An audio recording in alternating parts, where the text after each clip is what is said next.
How do relationships, romantic or otherwise, help us evolve spiritually? And what is the purpose of the toxic ones that we all have had at one point or another in our lives?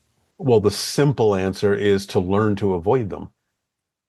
Hmm. So, to learn how to deal with things that are not your vibration by understanding more clearly what your vibration of preference actually is, by being exposed to more clearly what it isn't. So it's the whole polarity game. You can see a candle flame more clearly when it's surrounded by darkness. So the darkness puts your attention as to where the light within you is.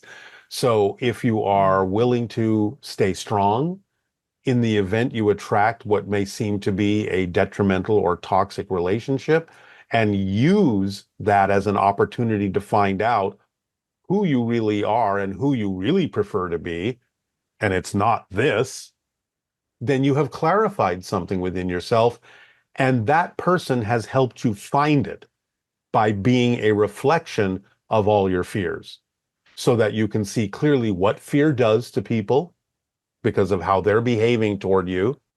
And again, to highlight the idea that this is not what you prefer, and to figure out what it is you do prefer. And then by figuring out what you prefer, if possible, rising to the occasion, maybe reflecting back to that relationship, to that toxic person, what they could do to free themselves from that toxicity. Now you have the ability to bootstrap each other up and up and up, if the people are willing to see the reflection in the people that they formed the relationship with. Because that's what relationships are for everyone to reflect to the other what they need to know to become more of who they truly are as a real spirit being. So you can use that toxic relationship to figure out who you are and elevate yourself.